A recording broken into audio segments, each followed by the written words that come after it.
Hello, YouTubers. Welcome to Level-Headed News. I'm your host, Brenda. We're going to get started with some political news right off the bat today. Here we are on the second day of December 2016, and the first article I have for you is off of the Conservative Tribune. It says, breaking, Trump names his HHS, liberals will hate this. And the article reads, President-elect Donald Trump has been announcing his nominations to serve in his cabinet, and this week has been rumored to have several high-profile announcements coming. On Tuesday morning, the Trump transition team confirmed that Georgia Congressman Tom Price will be his nominee for Secretary of Health and Human Services, Life News reported.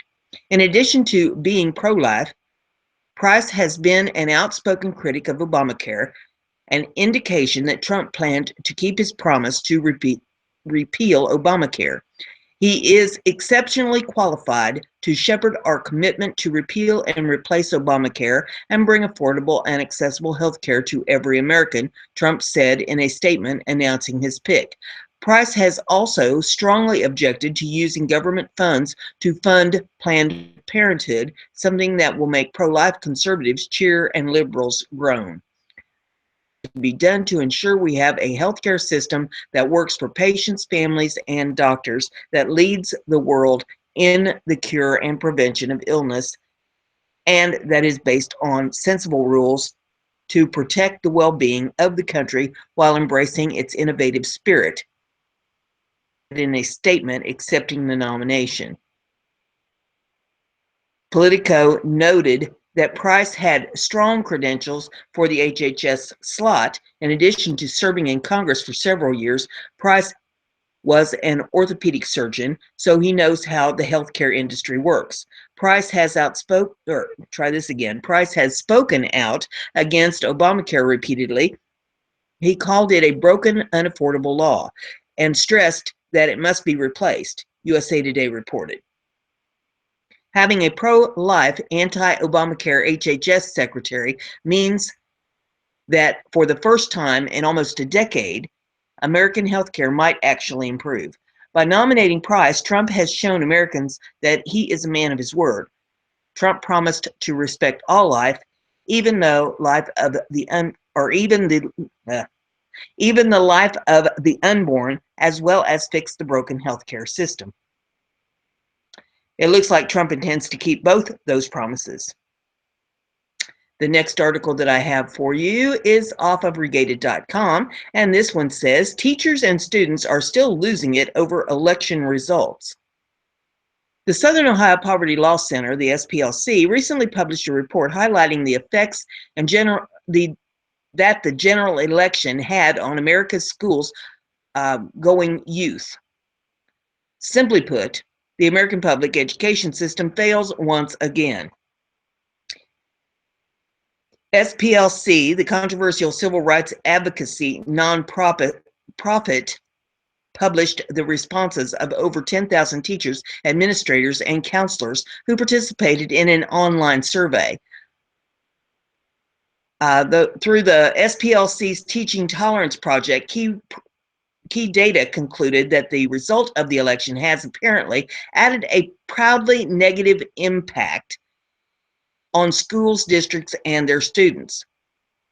The study, entitled The Trump Effect, the Impact of the 2016 Presidential Election on Our Nation's Schools, points to findings that SPLC considers definitive.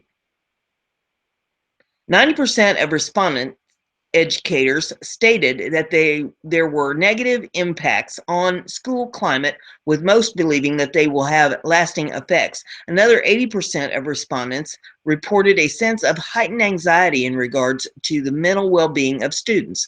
Many indicated they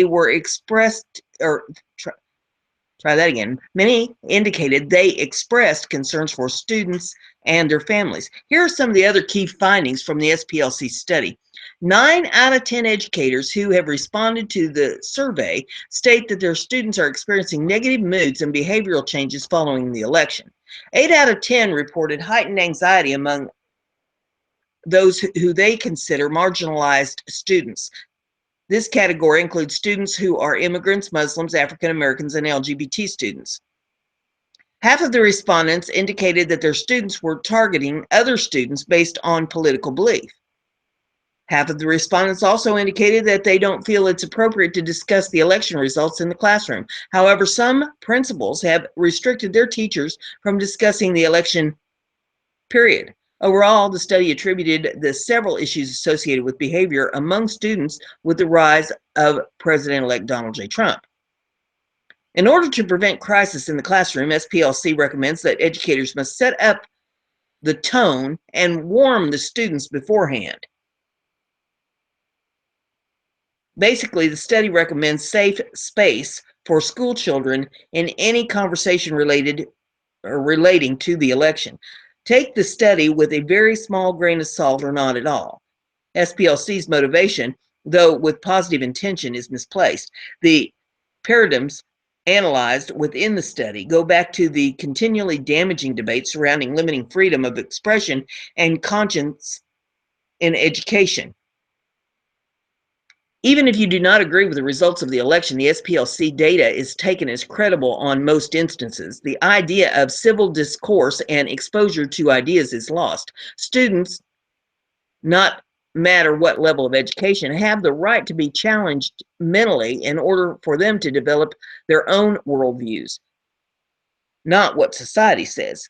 Students also deserve the right to protect themselves from ideas they don't like, as well as any American. However, educators and social justice advocates need to let children learn and figure things out for themselves. Innocence, in most cases, is eroded by a child's natural curiosity. Freedom of thought is a basic human right promulgated in the modern day through the First Amendment of our Constitution. Nothing should ever threaten that. The next one we have for you is off of westernjournalism.com, and it says BET founder reveals that Trump offered him a cabinet position. It was an easy discussion. The Black entertainment television founder and media mogul Bob Johnson told CNBC Tuesday that he had turned down a position in President-elect Donald Trump's new administration. Johnson explained that refusing the offer was an easy decision, as handling all the layers of bureaucratic government didn't fit his personality. It was an easy discussion because I wasn't coming there on a job interview. He hinted at something I could be interested in, and I quickly shut that down. It was a cabinet position. But I can't work for the government because, to me, as an entrepreneur, trying to work in a government structure where you got to go through 15 different layers of decision making to get what you want done doesn't fit my mold, he added. Johnson also believes Trump is not a racist and will engage with African American community in order to provide opportunities the Democrats have not. To me, I never thought Donald Trump, and I still don't believe it today, was racist. I don't believe that he's anti-American, Johnson said. For too long, the African American community has been ignored by the Republicans because they thought we were always locked in with the Democrats. Johnson thinks Trump will use his business savvy to elevate himself above the status quo of politics and believes that Trump is not in any established camp, certainly not an establishment Republican, and he's not a Democrat. He was open, and he's a business guy, and business guys tend to look at where there's opportunity for a benefit, Johnson said. Johnson had previously met with the Trump team November the 20th to discuss certain economic strategies that would have the potential to uplift African Americans. I made it a point to say to him, President-elect Trump, you shouldn't start any discussion with African Americans about what they have to lose, but talk about what African Americans have to gain under Trump administration in terms of economic opportunity, jobs, full participation in the U.S. economy. And he said, you're right. I should be more aspirational, and I think that's what he's going to try to be, Johnson said. Even though he was a longtime supporter of Democrat nominee Hillary Clinton, Johnson admitted it was time for Black voters to engage with a two-party system. One of Johnson's core beliefs is that Black Americans shouldn't have permanent friends or enemies, but instead opt for permanent interests. I approach this thing with focus on business solutions and problems, Johnson told CNN's Aaron Burnett. I'm not a politician.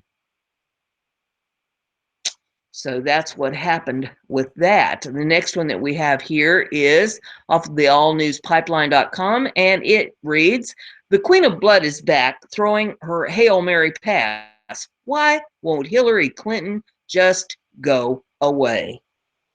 On November the 8th, 2016, we at ANP stayed up with our readers until 4 a.m. watching the election results. We saw Donald Trump score one of the biggest upsets in our political history as he won the election. We watched his victory speech, stayed tuned in to see Hillary Clinton's concession speech, but instead she sent her campaign chairman John Podesta out to send all of her supporters home, promising she would speak the next day. The following day, we watched Clinton's concession speech where she stated, "We must accept this result and then look to the future. Donald Trump is going to be our president. We owe him an open mind and the chance to lead." We thought that Hillary Clinton, aka the Queen of Blood, would just fade away into obscurity because, according to Clinton, to question the results of a presidential campaign is a threat to our democracy, in her words, not mine. Because I happen to know we are a republic that holds democratic elections because our founding fathers were leery of a straight democracy. I am sure everyone remembers how horrified Hillary Clinton was when Donald Trump refused to say whether he would accept the election results. After all, Hillary spent the last weeks of her campaign tweeting and giving speeches that lamented how he was threatening democracy by leaving his options open. Then on November the 22nd, 2016, it was reported by New York Magazine that a group of activists had held a conference call with Clinton campaign chairman John Podesta and the campaign general counsel Mark Elias to encourage the Clinton campaign to challenge the results in 3 swing states, Wisconsin, Michigan, and Pennsylvania, all states that Donald Trump won, but that Team Hillary had expected to win. The very next day, November the 23rd, 2016, it was reported that Green Party candidate Jill Stein, who had received less than 1% of the vote on Election Day, was expected to file petitions for a recount in just 3 states. Coincidentally, or not, those states were the very same states that were specified in the New York Mag article: Wisconsin, Michigan, and Pennsylvania. Stein set up a fundraising page to collect $2.5 million for the effort. Then, after reaching that goal, increased that amount to $4.5 million. Then, a day later, raised it again to $7.5 million, as we reported on a previous piece asking if this was a big con. For the record, Stein's new goal is now $9.5 million. Hillary Clinton won't go away. In the midst of Stein's amazing donation drive, where she collected more money in a matter of days than she managed to collect during her entire presidential campaign, the Hillary Clinton campaign decided to participate in the recount efforts despite her campaign general counsel stating they had not uncovered any actionable evidence of hacking or outside attempts to alter the voting technology, and claiming that a recount has been initiated in Wisconsin. We intend to participate in order to ensure the process proceeds in a manner that is fair to all sides. At Medium, he stated the following: "If Jill Stein follows through as she has promised and pursues recounts in Pennsylvania and Michigan, we will take the same approach in those states as well. We do so fully aware that the number of votes separating Donald Trump and Hillary Clinton in the closest of these states, Michigan, well exceeds the largest margin ever overcome in a recount. But regardless of the potential to change the outcome in any of the states, we feel it's important on principle to ensure our campaign is legally represented in any court proceeding and represented on the ground in order to monitor the recount process itself." Below, the hypocrisy of Clinton's assertions before the election about accepting the results by her and her mainstream media is simply too much for MSNBC Joe's Scarborough, as he starts laughing uncontrollably while reporting on it. And there's a video in this if you'd like to take a look at it. All of these URLs are in the description of my video, so you can peruse them at your leisure. Back to last claim that Clinton's campaign just wants to monitor the process and make sure they are represented. We now see the Clinton campaign is actively asking for volunteers for the Michigan recount, as seen in the screenshot taken this morning from her campaign website. and it says help with the Michigan recount, and you can put your name and email address, all your contact information in there, so you can be contacted. I think the timing of Stein's recount push in the exact states that activists pushed Clinton to challenge with Stein's decision just one day after the New York Mag report, in conjunction with the fact that the state that Hillary won by a far smaller margin, such as New Hampshire and Nevada, are not part of this recount effort. Smells a bit fishy. The Republican Party of Wisconsin does, and they have filed a complaint, federal complaint, alleging that the campaigns of Jill Stein and Hillary Clinton are illegally coordinating to force a recount of the presidential race in Wisconsin, as reported by Fox 6 News. Any reasonable person can see that Ms. Stein is or has no way of improving her fourth place finish, and clearly does not stand to benefit from the recount process moving forward, despite the substantial outlay of at least $3.5 million in order to conduct, wrote Mark Morgan, executive director of the Republican Party of Wisconsin. Clinton stands as the only actor that would benefit from a recount taking place in Wisconsin or elsewhere. According to FCC complaint filed by the Republican Party of Wisconsin, they allege the actions taken by the Stein campaign are tantamount to $3.5 million of coordinated expenditures made on behalf of the Clintons for president campaign, far exceeding the federal limit of $2,000 that may be spent on a campaign committee on behalf of another campaign committee.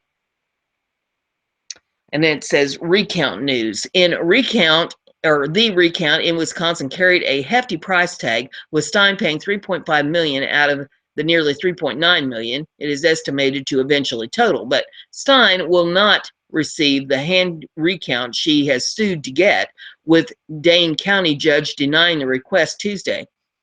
Dane County judge Tuesday denied the request by Green Party presidential candidate Jill Stein and Democratic candidate Hillary Clinton to require all votes in Wisconsin presidential election to be recounted by hand, as officials in each of the state's 72 counties ready for the recount to begin Thursday.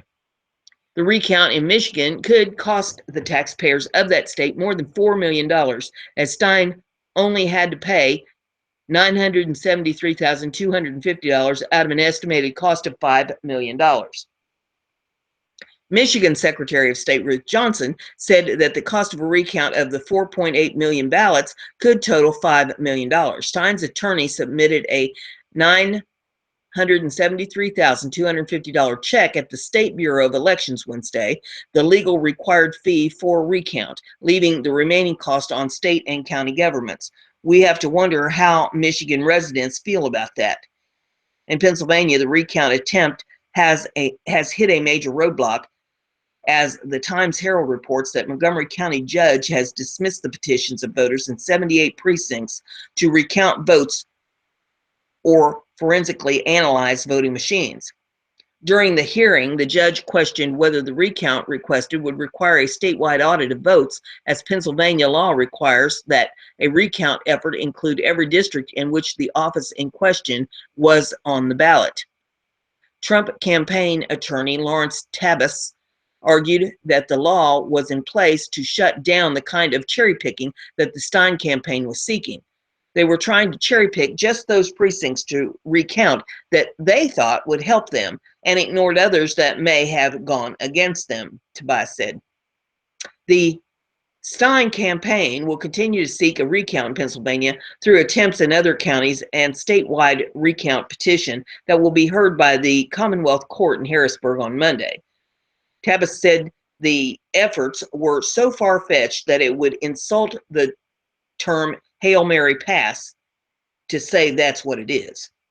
The bottom line, all three of the states Stein and Clinton are asking for recounts in would have to flip a feat experts on both sides of the political aisle consider an impossibility. For Hillary's final Hail Mary to hand her an election that by all counts is over. She lost, she conceded, she should be fading into the background and helping her supporters deal with the loss, rather than offering them fake hope for something that will never happen. And there's some videos at the end of this if you want to pull it up and take a look at those. And I have one more in this category for you, and this one is off of Western Journalism, and it is entitled, Trump Tweets Out His Version of Justice for Those Who Burn the American Flag. There are things that President-elect Donald Trump does not want to allow in America. On Tuesday, he let the world know that burning the American flag with impunity ranks high on that list. And the tweet reads, nobody should be allowed to burn the American flag. If they do, there must be consequences, perhaps loss of citizenship or a year in jail. Trump did not elaborate, leaving the media and Americans pondering what triggered the tweet.